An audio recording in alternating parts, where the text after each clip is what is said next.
Gado Agro, com Kellen Severo. Oferecimento Ihara. Agricultura é a nossa vida.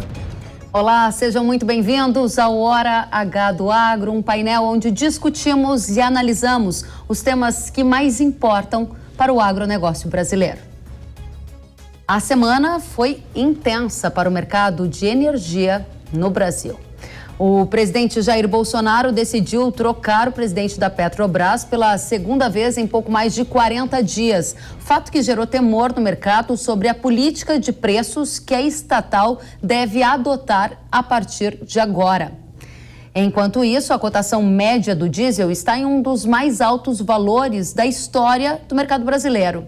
Nos últimos dias, a Petrobras, inclusive, alertou o governo sobre o risco de desabastecimento de óleo diesel no segundo semestre de 2022. A carta confidencial foi divulgada pelo jornal Valor Econômico e nela a empresa alerta para os baixos estoques mundiais. A China esteve no centro das discussões nesta semana. O agronegócio acompanhou com atenção a suspensão temporária para exportações de 4 frigoríficos brasileiros para lá. Fato que derrubou as ações de empresas do setor negociadas na B3 e também impactou os preços do boi gordo em diferentes praças. Sobre a exportação de milho para a China, um novo passo foi dado nesta semana, com o anúncio do avanço no acordo fitossanitário entre os países. E mais, o gigante asiático não saiu da pauta. Fala de autoridades chinesas indicaram que o país terá dificuldades para atingir a meta de crescimento de 5,5% nesse ano, reflexo também da política de Covid-0. Aqui no mercado brasileiro, a queda do dólar chamou a atenção. Em maio, a moeda já acumula baixa de mais de 4% em relação ao real. E na política, foi a saída de João Dória da disputa eleitoral um dos fatos mais marcantes. Vamos analisar esses e outros temas a partir de agora. Para discutir, analisar, aprofundar o debate, vamos conhecer os nossos convidados. Está conosco Leandro Ruschel, sócio fundador da Liberta Investimentos. Leandro, seja muito bem-vindo. Eu agradeço o convite. Obrigada a você. Anderson Dutra, sócio líder de energia e recursos naturais da KPMG. Seja muito bem-vindo. Obrigado, Kelly. Lígia Pimentel, CEO da Agrifato. Seja muito bem-vinda. Obrigada a todos. Obrigada a vocês pela companhia e a gente vai começar essa discussão analisando o nosso primeiro tema de hoje, que é combustíveis. Leandro, eu começo com você. O diesel está em um dos mais altos patamares de preços da história no Brasil e ele é um dos componentes mais importantes para a formação de custo no agronegócio. Com a mudança na presidência da Petrobras, você espera que possa haver algum congelamento de preço de diesel, por exemplo? Acredita que vai ter uma mudança na política de preço dos combustíveis aqui no Brasil? É muito difícil, né? Porque o cobertor é curto. A Petrobras tem a capacidade de produzir mais ou menos a metade do diesel que é utilizado no Brasil. Então é preciso importar diesel para fazer frente aí à demanda. Se a diferença for muito diferente em relação ao preço do exterior, a Petrobras começa a incorrer em forte prejuízo. E hoje já há uma diferença aí por volta de 19 centavos. Então, uma eventual política de congelamento de preços seria muito custosa para a companhia e, num prazo maior, seria até insustentável, né? Então, já é uma forte pressão, sempre houve, né, intervenção governamental na Petrobras, nós sabemos disso. A empresa tem girado aí num bom retorno, ainda mais em comparação a governos anteriores, né, onde houve um forte prejuízo. Mas eu não creio que o governo tenha capacidade de segurar muito o preço, não. Isso significa, então, que, na sua avaliação, os preços dos combustíveis que estão em alta podem continuar sendo uma pressão para a economia, para o agro como um todo. Você não vê um revés nessa situação por enquanto? Esse é um problema global, né? A gente já veio há muito tempo com um desbalanceamento no mercado por conta da volta à atividade econômica após a pandemia, após os lockdowns, e principalmente uma mudança de política governamental aqui nos Estados Unidos com um desincentivo à produção de petróleo. E aí, em cima disso, a gente teve o conflito Ucrânia-Rússia que segue, né? e dificilmente aí a gente pode colocar uma luz no fim do túnel nesse conflito, então a gente não deve ter uma melhora. É óbvio que vai haver uma forte pressão política para segurar esses preços.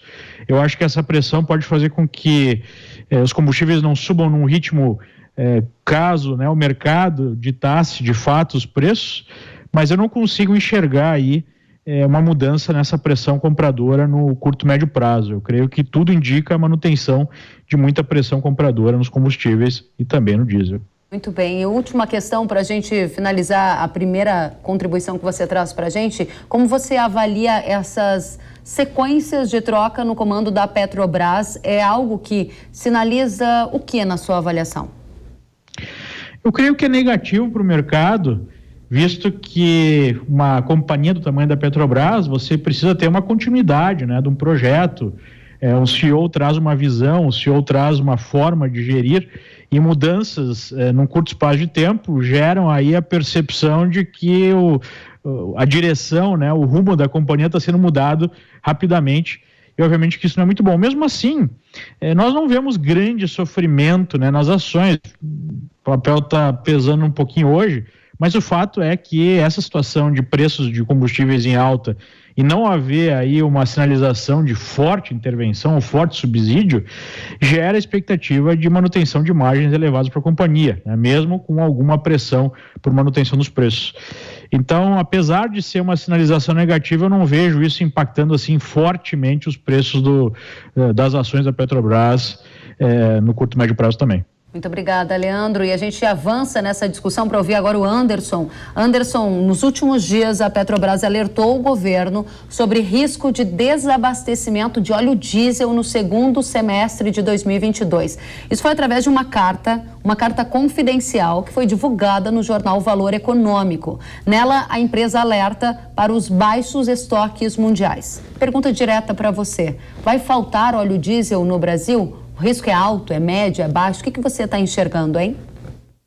Eu não quero nem refrasear o Leandro foi muito bem. Achei o comentário muito preciso em relação ao combustível, né, ao preço. Eu não acredito também no risco alto de desabastecimento, né? O risco ele sempre existe, mas eu acredito que é um risco muito remoto. Eu queria acrescentar talvez 4 pontos, né, em cima, complementando o que o Leandro falou, né. Primeiro é toda a questão de governança, né? Existe hoje uma política forte, divulgada, pública, que trata sobre toda essa questão da política de preço. Então, eu não creio, né, que uma política de preço estruturada, alinhada com o mercado global, seria tão fácil de ser alterada, né, dentro da estrutura de governança que existe hoje. Segundo aspecto, que eu acho que é um aspecto muito relevante, né, a questão do desinvestimento, né? Quando você começa a sinalizar esse tipo de controle de preço, né, risco de desabastecimento, para não desabastecer, é melhor a gente controlar, você começa a impactar uma série de ativos que estão em fase de desinvestimento. Existem refinarias que estão sendo vendidas, e à medida que esses assuntos eles vêm à tona, o potencial comprador acaba colocando esse tipo de risco no valuation do ativo, e o valor do ativo diminui, né? E aí a expectativa da companhia pode não ser atingida e o ativo não ser vendido. Então, isso é ruim para o país, né? E é ruim para todo o mercado do refino.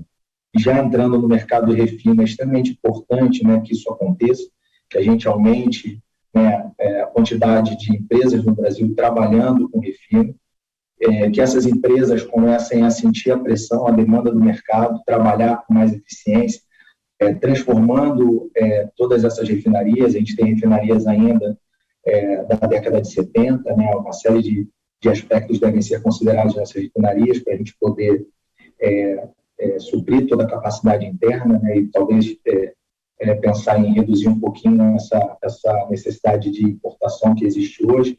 Se não me engano, a gente importa cerca de 23% de diesel, e os novos entrantes, né, são super capazes de fazer isso, né, e ampliar essa competitividade. E por último, um aspecto relevante, né, a gente deu um passo, eu particularmente acho que a gente precisa fazer muito mais, que foi uma aprovação já na Câmara do teto do ICMS. Isso acaba sendo um aspecto relevante, né? A gente tem impactos em alguns estados, o Rio de Janeiro, eu sou carioca, o Rio de Janeiro tende a sofrer um pouco com isso, por conta dos parcelamentos fiscais que existem aqui hoje. Mas, enfim, é um avanço, né? Algo precisava ser feito em relação ao ICMS e foi feito. Então, considerando já o que o Leandro falou, mais esses 4 aspectos, né? E sendo bem direto e objetivo, eu não acredito no risco de falta ou de desabastecimento, não.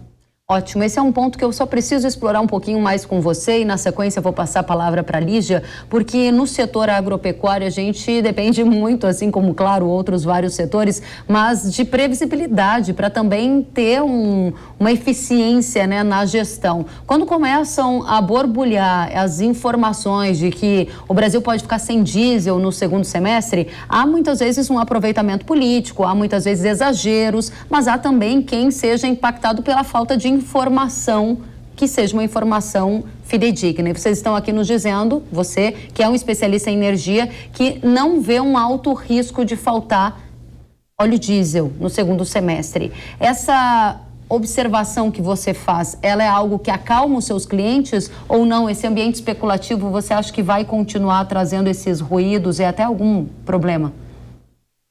Então, de uma certa maneira, acalma sim, os clientes ficam mais confortáveis quando eles começam a entender um pouquinho da conjuntura, né?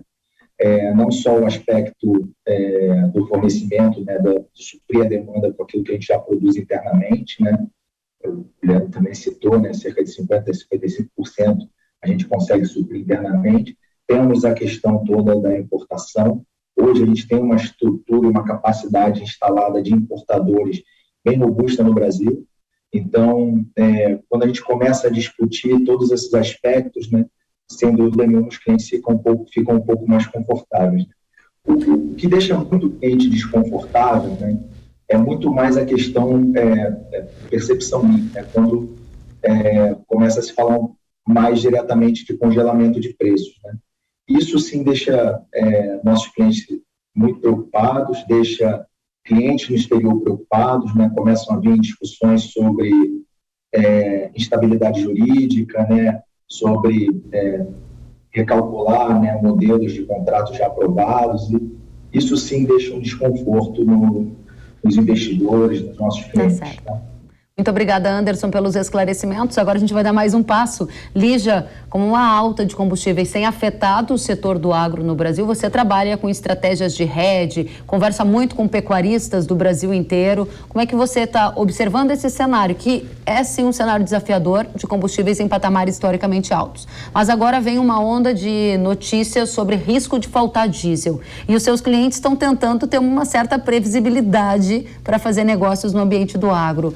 Como isso afeta o ambiente na sua avaliação e os negócios do agro? Olha, em termos de ânimos, afeta com certeza, mas nós passamos por uma situação bem semelhante há pouco tempo, que, Ellen, você deve lembrar, quando a gente começou a falar de desabastecimento de fertilizantes e adubos aqui no Brasil. Então, o pessoal acho que está acostumando um pouquinho com essa volatilidade mais alta e esses ânimos mais exaltados. De toda forma, gera uma preocupação. De fato, sobre o que tem acontecido, né, a gente consegue sentir o impacto da alta dos combustíveis já sobre o agronegócio. E poderíamos dizer aqui que há até ferramentas, né, derivativos que poderiam proteger o produtor, mas o fato é que é uma pequeníssima parcela, né, uma parcela muito pequena dos produtores e da população, dos empresários, conseguem fazer uso desses mecanismos. E aí o que acontece, né? Tudo que envolve a produção, não só diretamente os combustíveis, mas combustíveis eles impactam tudo que é transportado praticamente no Brasil. Então, se você precisa de uma cerca, repor uma cerca na sua propriedade, por mais que você tenha protegido aí, conseguido de alguma forma bem... É difícil, né? Se proteger contra a alta do combustível, você vai ver esse combustível impactar os custos marginais dessa atividade. E isso tem pesado bastante no bolso do produtor, tá? Ele tem sentido bastante os impactos dos custos produtivos. Então, fazer margem no setor agropecuário está bastante desafiador. A gente pode colocar aqui cenários diversos e diferentes, variados, para cada commodity tem uma realidade, né? Se a gente pegar, por exemplo, a pecuária, que é onde a gente atua um pouquinho mais intensamente aqui, a gente pode dizer que a pecuária está com outros problemas também que fizeram o preço do boi cair, isso ajusta ainda mais as margens. Mas assim como para a população, né, vamos falar assim, o grande varejo tem sido difícil, está todo mundo começando a sentir a pressão inflacionária bater de maneira muito forte, os combustíveis eles impactam diretamente as margens do setor agropecuário, e isso tem sido muito sentido. A gente fala muito do preço em alta das commodities, né, do que tem acontecido aí, a explosão, parece que está todo mundo nadando em dinheiro, mas na verdade, né, para falar bem para o pessoal aí que nos assiste, que não domina talvez tão de perto assim o setor, o interessante que a gente observa é que os custos produtivos estão esmagando as margens de uma maneira um pouco generalista e mais voltada aqui para a pecuária, isso a gente observa de uma maneira bem clara, tá bom? Então tem impactado bastante. Excelente ponto que você traz, né? Esse esmagamento das margens, mesmo em um momento de boom das commodities, você analisa ainda mais especialmente a pecuária. Agora, um outro ponto que você fez referência, Lígia, sobre todo aquele caos que foi criado em relação a risco de desabastecimento de insumos. Isso não quer dizer que o risco para a safra de verão esteja em zero, mas a gente percebeu também que houve um estardalhaço, né? Talvez um pouco acima do tom. Você acredita que o mesmo está acontecendo para o diesel agora em relação às informações sobre faltar óleo diesel ou não, eventualmente em algum posto sem bandeira no interior do Brasil ou em alguma outra situação, essa escassez pode se confirmar, mas não é de forma generalizada? Precisa ponderar bem as informações. Hoje em dia a gente tem uma histeria muito grande acerca de tudo que é notícia, então a gente tem que ponderar bastante. Estamos analisando aí o que vai acontecer para o segundo semestre, acho que daqui até lá ainda tem um tempo para correr, e a gente entende, né, que o risco ele está moderado, né, pode ser alguma coisa pontual. Na minha visão, há um pouco de estardalhaço, sim, um pouquinho de histeria, a gente precisa tomar cuidado com isso. Estamos em ano eleitoral, ânimos muito acirrados, tá bom? Mas eu acho que o impacto ele está mais no preço, no custo, na volatilidade, no risco que isso implica para as margens das operações. Muito bem. Muito obrigada, Lígia. Muito obrigada a vocês pela primeira rodada. Eu volto já já. A gente vai iniciar agora a segunda discussão do painel de hoje. O nosso segundo tema, que também marcou a semana. A gente vai falar de China. É isso mesmo. A suspensão da exportação de frigoríficos, o avanço para a exportação de milho, ou seja, mais um passo dado na direção do Brasil exportar milho para a China e também o risco de menor crescimento do gigante asiático. Esses foram alguns dos temas que marcaram a semana e a gente vai já aprofundar essa análise para entender que tipo de impacto isso traz para o setor do agro. Leandro, eu começo com você a segunda rodada. As autoridades da China indicaram que o país vai ter dificuldade para atingir a meta de crescimento de 5,5% neste ano, né? O primeiro-ministro chinês Li Keqiang admitiu que a segunda maior economia do planeta está enfrentando, sim, algumas dificuldades e o quadro é mais desafiador. Qual o efeito disso para a economia do Brasil, para a economia do mundo? Lembrando que a China é o principal parceiro comercial do agro brasileiro, né? Bom, a China tem sido um dos motores de crescimento do planeta nos últimos vários anos e uma das turbinas aí, né, desse avião, digamos assim, se a gente fosse fazer essa analogia, é o mercado imobiliário. E o mercado imobiliário chinês está passando por graves dificuldades. Nós tivemos incorporadoras quebrando, o governo intervindo, diminuição da taxa de juros do mercado imobiliário na semana passada, né? Do outro lado, o que a gente tem na China? O consumo interno que tem crescido muito, né? Inclusive tem sido uma das grandes apostas aí do Xi Jinping. E esse consumo interno também está diminuindo o ritmo por uma série de motivos. Um dos motivos é o estouro da bolha imobiliária, né? Porque há a percepção de menor riqueza por parte dos chineses que usam o mercado imobiliário como reserva de valor. E isso acaba gerando um efeito autoalimentado. Em paralelo, a gente tem o Xi Jinping adotando, desde que ele chegou ao poder, uma postura mais anti-mercado que ficou mais exacerbada, especialmente nos últimos 2 anos, ao ponto de você ter aí a sinalização de intervenção direta em setores como o ensino à distância, a sinalização até de deslistagem de ações que são listadas aqui na Bolsa de Nova York, o que gerou um impacto muito negativo no mercado e uma desconfiança no mercado. Então, A China chegou num ponto de desenvolvimento econômico que ela deveria fazer uma abertura tanto política quanto econômica maior para continuar esse tipo de crescimento. E o que a gente está vendo é o contrário. O que a gente está vendo é uma concentração maior de poder nas mãos do Xi Jinping, inclusive mudando uma política, né, já de maior tempo, de alternância de poder. E nós temos também aí esse tipo de intervenção no mercado, com a sinalização, inclusive em certos discursos do Xi Jinping, que seria um momento de voltar, né, a uma postura mais socialista.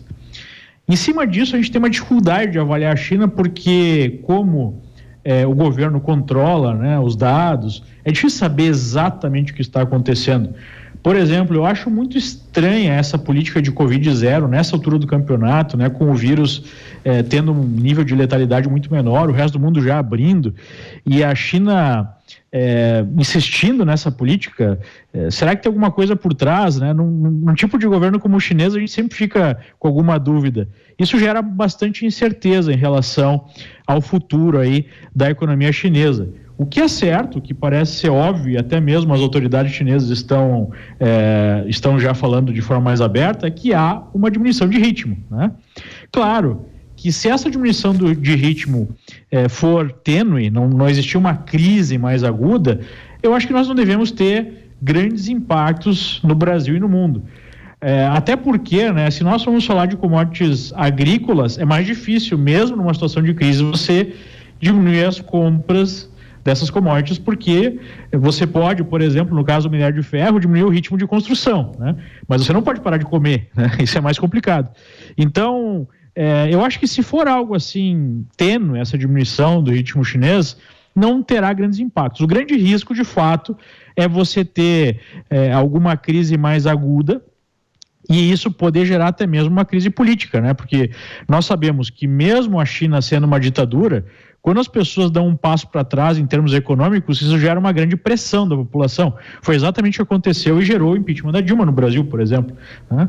Então, eu vejo o maior risco se nós tivermos alguma crise mais aguda econômica na China, que pode produzir, inclusive, uma crise política.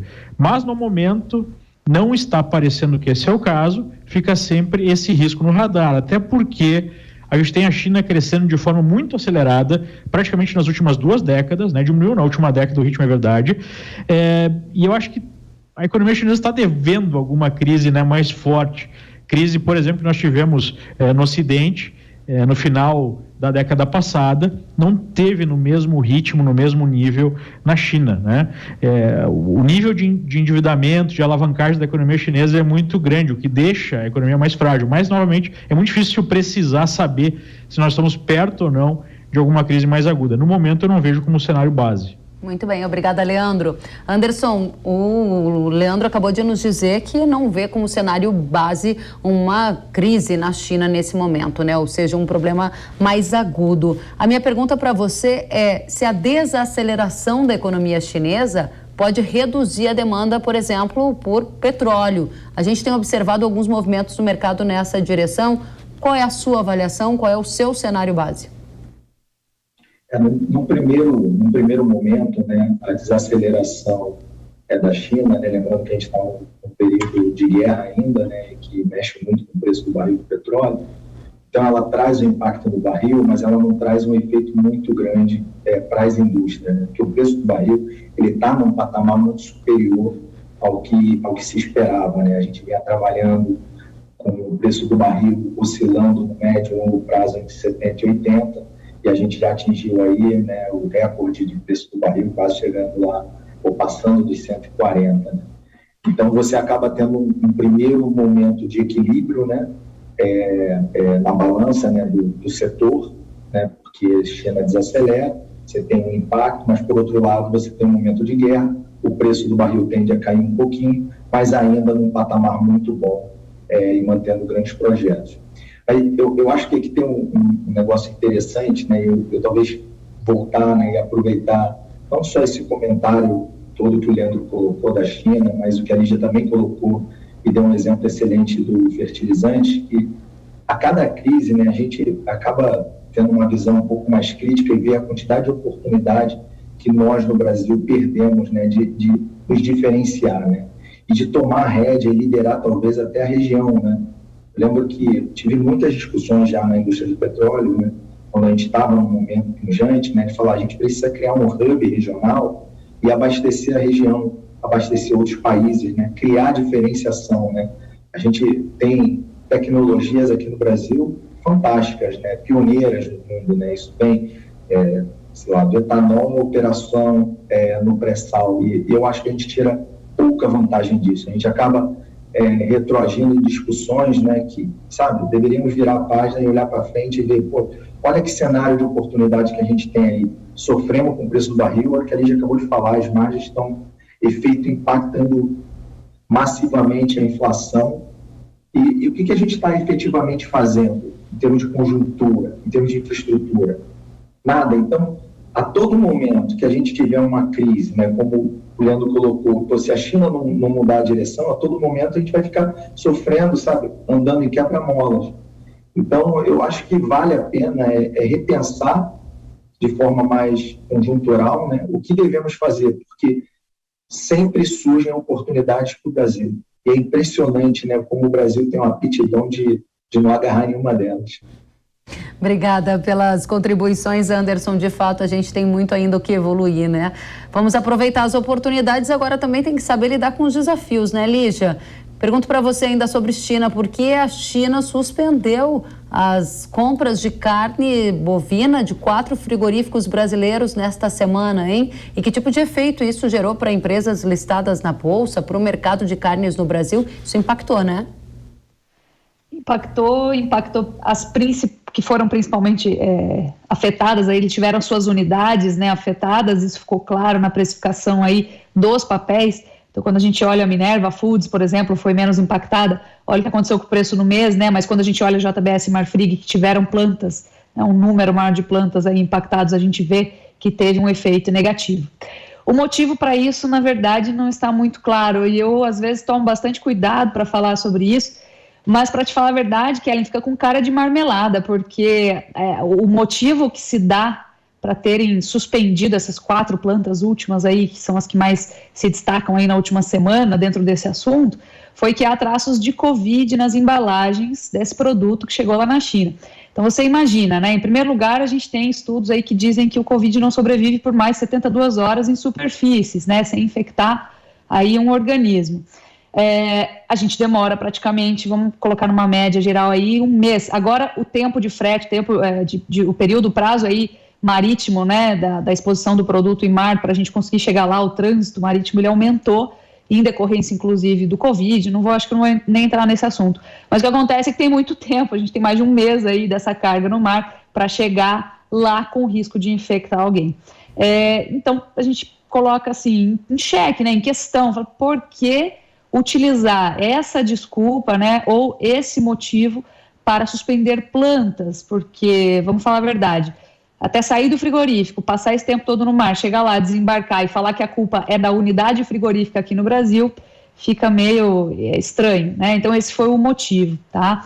O impacto, como falei, foi negativo para as indústrias, né? Para as unidades especificamente. Na região ali, o impacto foi mais agudo também. Então, por exemplo, o pecuarista que vende um boi qualificado ali dentro do padrão que se deve atender o acordo comercial entre Brasil e China, ele tem uma especificidade. Por essa especificidade, esse animal abatido, ele recebe um prêmio. Então, esse prêmio, em primeiro lugar, ele deixa de existir, tá certo? Às vezes, há deslocamento dessa oferta, desse animal que seria abatido naquela unidade para uma outra unidade, e se gerou uma pressão negativa, tanto regionalmente como em nível nacional, para os preços do boi gordo. Não vou falar que esse foi o único motivo de boi gordo ter caído, a gente está em pleno período de safra também, isso também é um motivo, mas que se junta, né, se une aí a essas suspensões, e a gente fica com cara de tacho aqui, parecendo que é marmelada, né? Eu tomo até cuidado para falar sobre isso, mas hoje eu resolvi falar. Então, esse é um motivo, parece supérfluo aí, ou não determinante para se suspender uma unidade frigorífica que está exercendo aí e atendendo a todas as demais regras. Pois é, muito delicado, e os impactos a gente começa a verificar cada vez de uma maneira diferente ou até mais aguda, eles existem e estão aí comprovados nos seus dados. Lígia, ainda sobre China, e aí é um outro efeito que atinge o setor do agro, nessa semana um novo passo foi dado na direção de autorizar a exportação de milho brasileiro para a China. Houve avanços no acordo fitossanitário e a minha pergunta para você é como você analisa essa possibilidade. Quando a China passou a comprar soja do Brasil, houve uma mudança de patamar no preço da soja. Se a China passar a comprar milho do Brasil, o que vai acontecer e que efeito isso tem para a ração, por exemplo? Olha, eu vou fazer um adendo aqui antes da gente entrar nos efeitos diretos, tá? Por antecipação, esse acordo ele já pressiona as cotações de maneira positiva, né? A gente sabe que o mercado fica especulado, fica nervoso com a possibilidade desse gigante, né, entrar competindo pelo milho brasileiro. A gente tem um grande consumo doméstico, então isso teria um impacto. Nós sentimos algo parecido na carne, né? Então a gente sabe, como você falou, nós sentimos algo parecido na soja, então entraria aí um grande player para competir por esse milho também, né? Aprendemos que quando a China vem, o risco de preços aumenta, tá? Quando a China sai também. Mas o que temos de fato, Kellen, é, por hora, o acordo ele ainda segue os trâmites técnicos e legais, mesmo já estando efetivado, assim. Além disso, apesar de existir um potencial de a China acrescentar até uns 4 milhões de toneladas às exportações de milho brasileiras, a gente tem que considerar que a conjuntura de preços para dar viabilidade a essas compras, ela vai ser diferente no momento em que isso de fato acontecer. Então você tem que prever ou tentar antecipar ou entender como estará de fato a conjuntura de mercado no momento em que essas compras estiverem fluindo, tá? Então nesse contexto, é legal a gente lembrar que a China é o segundo produtor de milho, né? Tem uma projeção aí para agora 2022 de 270 milhões de toneladas, segundo o USDA, né? Departamento Norte-Americano de Agricultura. O plantio da safra, ele está em andamento por lá, né? E a colheita vai ter o início só a partir do final de agosto. Então, olha que interessante. Se a gente analisar esse calendário de safra junto com a logística, até o momento não tem, assim, uma motivação muito precisa para os chineses já iniciarem as compras no mercado brasileiro. Ou seja, esse milho brasileiro exportado, em julho, agosto, chegaria na China quando eles estariam, de fato, em colheita da safra. Então, isso diminui a pressão quando a gente observa os números e os calendários safra. A produção brasileira total de milho está estimada entre 112 e 114 milhões de toneladas, né? As exportações estimadas em 45 milhões de toneladas. Considerando o cenário da safra atual, então, a disponibilidade de milho não seria muito afetada. Mas é claro que essa possibilidade traz especulação para o mercado, ele fica nervoso e a gente sente uma sustentação adicional sobre as cotações do milho, com certeza. E aí, de novo, o fator custo que já foi colocado aqui para você e estreitamento da margem, né, para a pecuária, não aqui falando apenas de pecuária bovina, mas também para criadores de suínos, criadores de aves, toda a indústria de proteína animal que está muito atenta a essa informação. Eu volto com vocês já já. Nós vamos para um rápido intervalo e a seguir vocês vão ver a saída de João Dória da corrida presidencial e os efeitos na eleição deste ano. E mais, nesta semana, o ex-governador de São Paulo, João Dória, desistiu da corrida presidencial. Ele admitiu que não era a escolha da cúpula do PSDB para disputa. A senadora Simone Tebet anunciou a pré-candidatura pelo MDB e tenta agora se consolidar como uma opção para a chamada terceira via. Vamos aos nossos convidados discutir eleição, essa dança das cadeiras, tudo que está acontecendo que impacta o agro, impacta todos nós. Leandro, eu começo com você. Como, na sua avaliação, a desistência de João Dória, a tentativa de capitalizar um nome de Simone Tebet para a terceira via afetam a disputa eleitoral? De fato, a polarização vai se dar entre Bolsonaro e Lula ou há algum respiro para a terceira via, hein? Eu creio que não há muito espaço para a terceira via. O próprio Dória, né, tinha 3% no máximo, de 1 a 3% nas pesquisas, não faz tanta diferença. A Simone Tebet, não vejo, né, uma candidatura que traga eleitorado. Eu creio que a disputa ficará entre Lula e Bolsonaro. Eu vi algumas pessoas comentando, né, sobre a possibilidade da saída do Dória, aumentar a chance de resolução da eleição no primeiro turno. Eu não creio que esse seja o caso. Eu acho que é muito difícil que essa eleição se resolva no primeiro turno. Temos que lembrar que nem na época onde o Lula estava no máximo, né, da sua popularidade, ele conseguiu vencer no primeiro turno. essa eleição será muito mais disputada do que algumas pessoas estão imaginando, traçando, seja de um lado, seja de outro. E eu creio que ainda não entrou no radar do mercado, né? Eu creio que tem tudo aí para ficar bastante tenso, né? Se por um lado tem uma série de fatores que beneficiam o câmbio brasileiro, o real, né? Por conta aí de commodities em alta, por conta de um juro bem mais alto, diferencial de juro que faz diferença, por conta de um crescimento maior do que esperado, por conta de uma melhora nas contas públicas, por um motivo ruim, né? Que é a inflação, mas de fato as contas públicas estão numa situação melhor. Isso tem beneficiado o câmbio, mas eu creio que as eleições têm tudo para ter bastante ruído.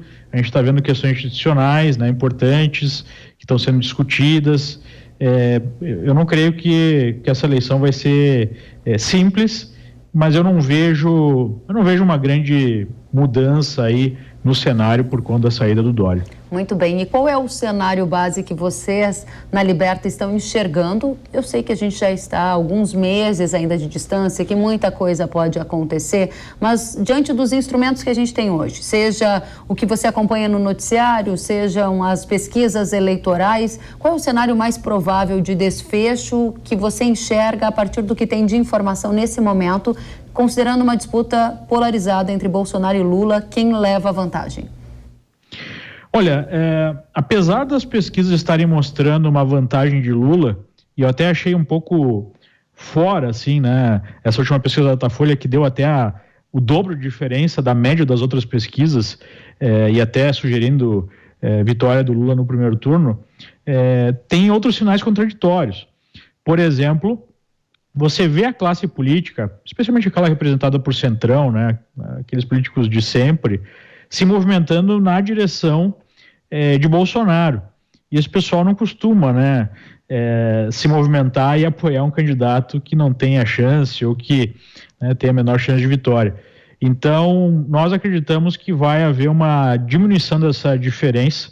Não podemos esquecer que o próprio presidente tem a máquina pública na mão, né, apesar de ter uma série de limitações hoje em relação ao uso da máquina pública como foi feito no passado, mas é o presidente, tem a máquina na mão, e isso pode fazer diferença. Então, o nosso cenário é de uma aproximação, né, dessas candidaturas, uma eleição bastante disputada, mas nós não traçamos aí um vencedor no momento. Acho que ainda falta bastante tempo, ainda não está, né, na cabeça do eleitorado a definição do voto, apesar de nas pesquisas muita gente falou que já tem 2/3, né, falam que tem o voto decidido. Eu acho que é menos que isso.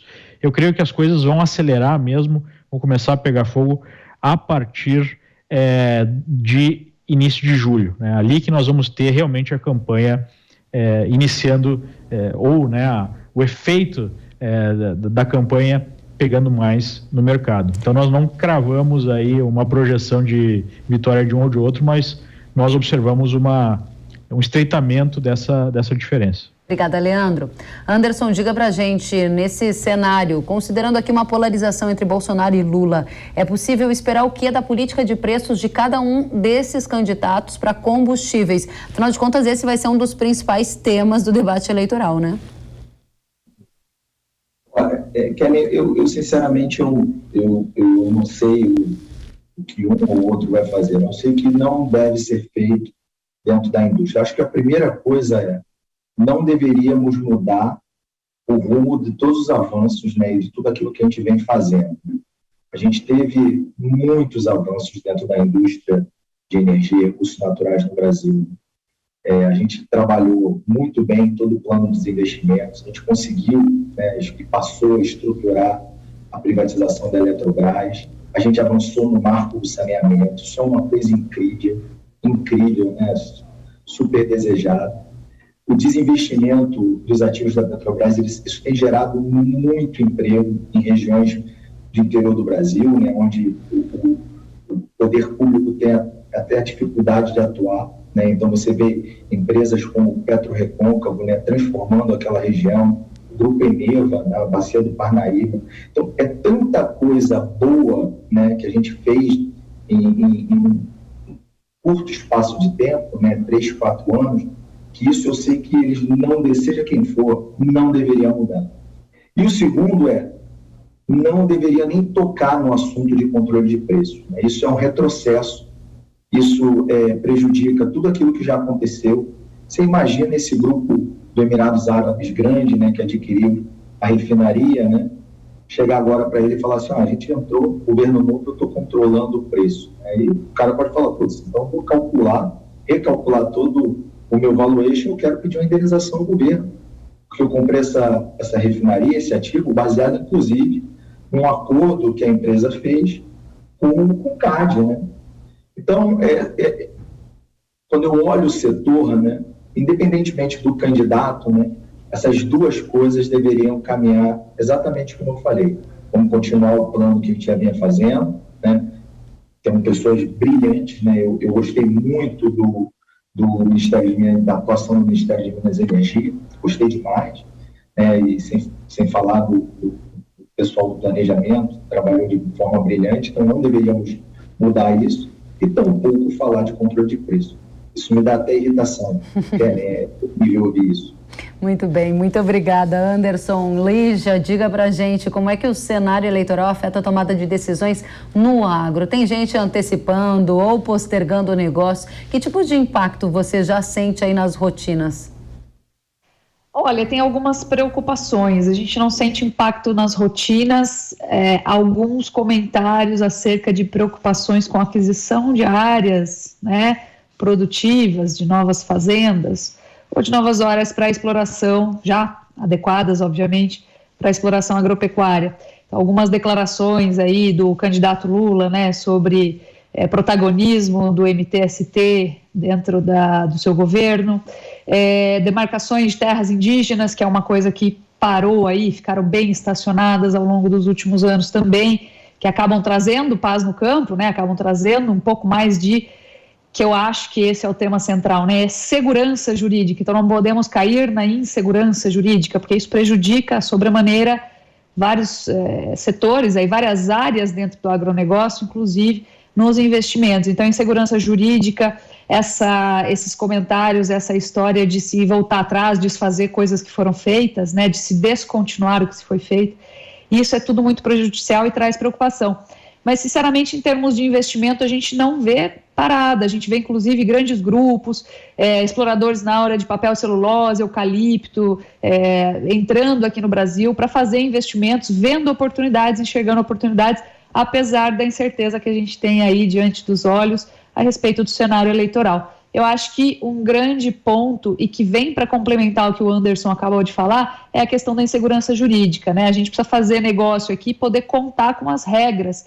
E contar com as regras significa que o governo, por mais boas intenções que ele tem, eu acho que o principal é o que ele faz, né? E o que ele faz o que ele deveria fazer é não cair no apelo populista, eleitoral, para a gente poder ter um horizonte de longo prazo mais otimista aí, de melhor aproveitamento das oportunidades imensas que se abrem diante de um país como o Brasil, tá bom? Então, acho que essa é a principal preocupação, será que essas regras vão se manter? Sim. A gente tem estabilidade para poder produzir dentro do planejado, não ter que mudar nada de sopetão, né? Não ver as margens prejudicadas por mudanças de regras que são alheias ao acordo que foi feito anteriormente. Essa é a maior preocupação do setor, com certeza. Muito bem, muito obrigada pelas colocações de vocês, e a gente vai agora para a nossa última rodada, porque passa rápido quando a conversa é boa, e eu vou então aproveitar para pedir as considerações finais de vocês. Leandro, começo contigo, e se você me permitir, quero pegar um gancho com o que você falou há pouco na última rodada sobre dólar, né?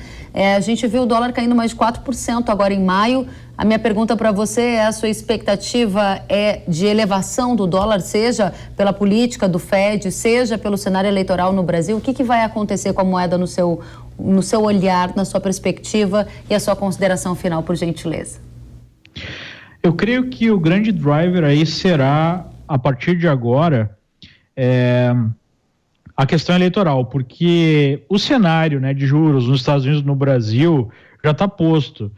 A não ser que haja alguma mudança muito grande no cenário da economia americana em termos de recessão, o nível dessa recessão, né, algum tipo de recessão já está no preço, pelo menos uma recessão leve.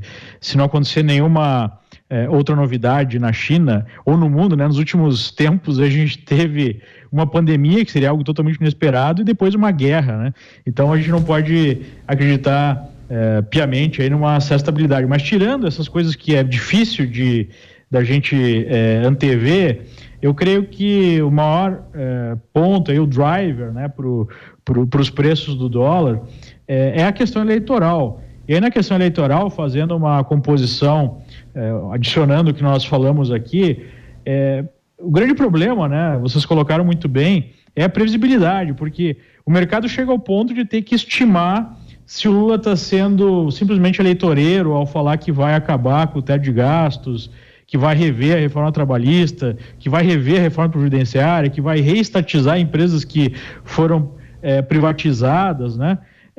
A gente tem que ficar avaliando se isso é só conversa, se de fato vai acontecer, e eu acho que o mercado está, assim, muito tranquilo em relação a acreditar que isso é só conversa eleitoral e que não aconteceria nada disso. Eu acho que é uma aposta bem arriscada, né? Acreditar que o Lula de 2023 seria um Lula de 2003, né? Então, conforme a eleição, a campanha for evoluindo e talvez fique mais evidente que essas possibilidades aí de mudanças radicais possam vir a acontecer de fato, e eu acho que a retórica vai ficar mais agressiva, eu acredito que pode haver sim uma busca por dólares, né? Então acho que esse é o grande driver aí, o grande risco de alguma pressão em cima do câmbio, né? Tirando isso, eu acho que muito já tá no preço. Muito bem, muito obrigada, Leandro. Anderson, diga pra gente se essa previsão ou se esse cenário mais altista para dólar se confirmar, esse é um fator adicional para preço de combustível continuar numa escalada? Você acha que a gente está em defasagem de diesel e gasolina enquanto? E a sua consideração final, o dólar vai impactar mais o preço do combustível na importação e a tendência é subir até onde? O dólar traz um impacto direto, né? Estamos falando de commodity, então o preço do combustível ele acaba sendo diretamente impactado. E eu não sei te dizer, né? A gente pensar até onde vai e qual tipo de cálculo, isso eu não tenho muito, eu não me arrisco muito a falar disso, né? E como consideração final, né? Eu acho que a gente tem que acreditar efetivamente no país, né? A gente está em um momento muito bom quando a gente olha tudo aquilo que a gente tem, pensando muito nesse setor que eu acompanho e sou apaixonado já há muitos anos, né? A gente está em um momento onde a gente tem um grande ativo, né, que é o pré-sal, com vantagens competitivas incríveis. Hoje a gente produz no pré-sal menos de $4, né? O custo de extração é extremamente competitivo, a gente de fato tem que investir, continuar apostando, né, nesse processo de privatização. Isso tem trazido muito benefício, né? Eu viajei, fui a algumas cidades do interior que têm se beneficiado, né, com esse processo de investimento, e é incrível a mudança que isso vem trazendo. Você vê as pessoas, de fato, criando uma expectativa, né, e tendo uma previsibilidade de empregabilidade. Isso é maravilhoso, né? Todo o nosso processo de renovável, às vezes a gente entra numa discussão global. A gente tem uma matriz energética renovável substancialmente. Então, 48% da nossa matriz energética renovável, e a elétrica chega a quase 80% e alguma coisa. Então, são discussões. A gente tem um cinturão no Nordeste ali, que é maravilhoso, de incidência de raios solares, intensidade de ventos. Então, devemos apostar no nosso mercado do gás. Olha as oportunidades de gás que têm surgido, né? O setor de saneamento, acabamos de falar um pouquinho, né, do marco do saneamento. Mineração, né, ali já estava falando das novas empresas, né, que têm vindo para o Brasil. Há tempo que eu não via tanta empresa no setor. Outro dia eu fiz a comparação de empresas que existiam no passado, né, e dentro da ANP com certificação para operar, e as que tem hoje. A gente triplicou de tamanho. É uma coisa assim que não dá para retroceder. Eu acho que a gente tem que apostar, tem que acreditar, tem que participar mais, questionar mais, né? Ser crítico efetivamente, porque tem coisas que a gente ouve, né, que não podem ser reais. Então, é um pouquinho da mensagem final. Obrigada, Anderson. Obrigada. Tem coisas que a gente ouve que a gente não acredita que podem ser reais. Essa foi realmente muito boa. Lígia, conta pra gente a sua consideração final e a sua avaliação sobre impactos do dólar no setor do agronegócio. Olha, negócios com dólar têm sido muito orientados pela direção dos preços de ativos de risco no exterior também, além do nosso cenário eleitoral, que traz todo um adorno aí para o que a gente tem visto. Isso tem minado, um pouco a atratividade da moeda norte-americana. A gente viu, por exemplo, o PIB mais fraco influenciando nessa semana. Mas um ponto importante que sustenta essas tendências são essas revisões de crescimento do PIB brasileiro para cima também. Então tem casas aí essa semana revisando o PIB brasileiro para cima, então traz mais combustível, contrastando aí ou fazendo alguma junção aí com o movimento do que a gente tem visto nos Estados Unidos. O fato é que, considerando a corrida eleitoral brasileira, ainda tem muita turbulência para se colher daqui para lá.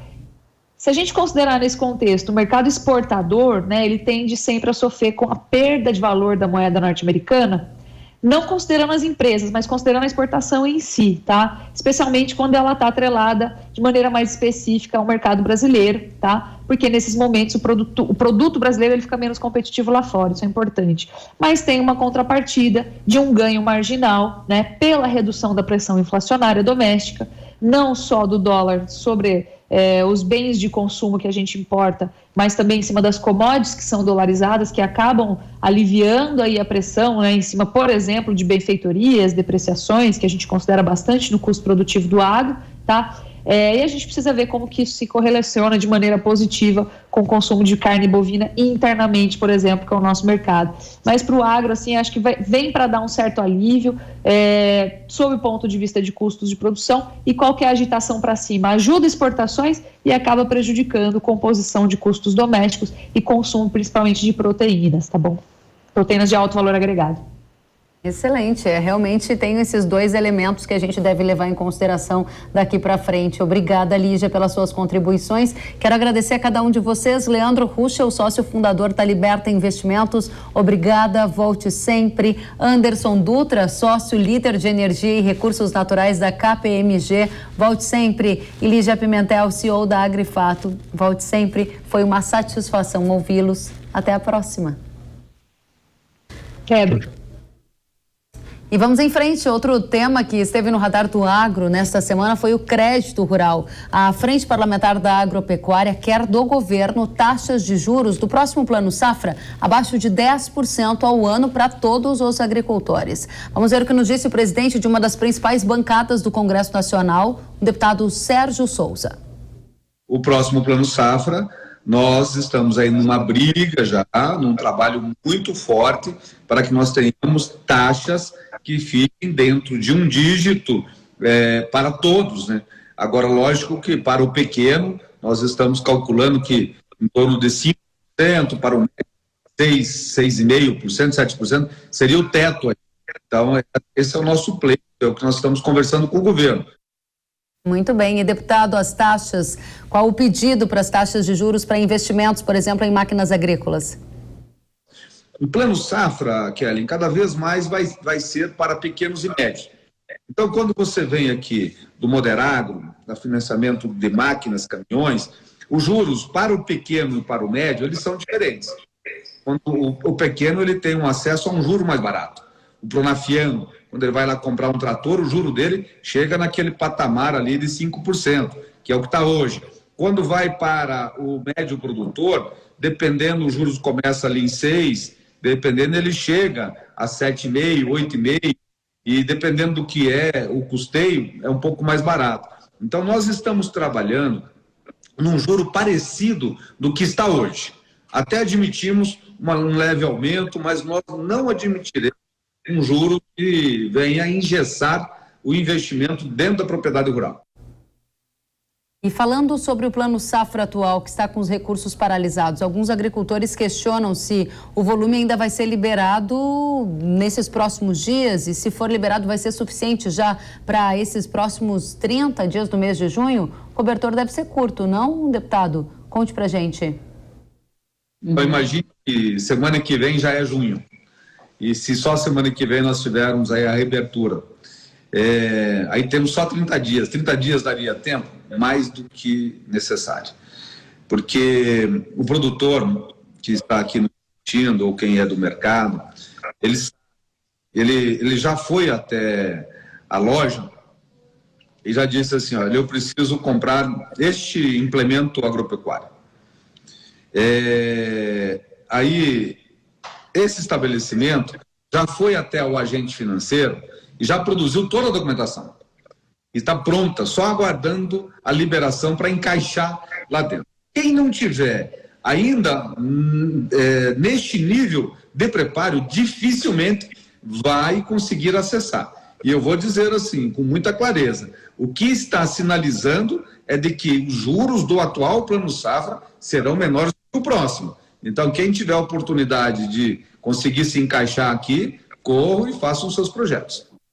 Muito obrigada, deputado Sérgio Souza, que é presidente da Frente Parlamentar da Agropecuária, uma das maiores bancadas do Congresso Nacional. Ele que trouxe detalhes para a gente sobre Plano Safra 22-23 e Plano Safra 21-22, ou seja, as demandas sobre crédito rural oficial. E antes da gente encerrar o programa, eu tenho um recado para você. Para você que produz trigo, a gente sabe que manter o ritmo de produção nem sempre é fácil, mas podemos contar com a tecnologia para ajudar. A Yara possui um portfólio completo de soluções para o cultivo do trigo, resultado do investimento em muita pesquisa e inovação, para que você tenha os melhores resultados no campo. Um exemplo de solução revolucionária é a tecnologia Yamato, que vence a batalha contra o azevém e outras daninhas do trigo antes mesmo dela começar. Yamato proporciona a lavoura no limpo por mais tempo, pois é seletivo e apresenta longo residual. Incrível, não é mesmo? Acesse ihara.com.br ou aponte o celular para o QR Code da tela para saber mais sobre essa e outras soluções para o trigo. Na hora H da proteção do seu cultivo, é Ihara. Pode confiar. O Hora H do Agro de hoje fica por aqui. Nós nos vemos na próxima semana. Até lá.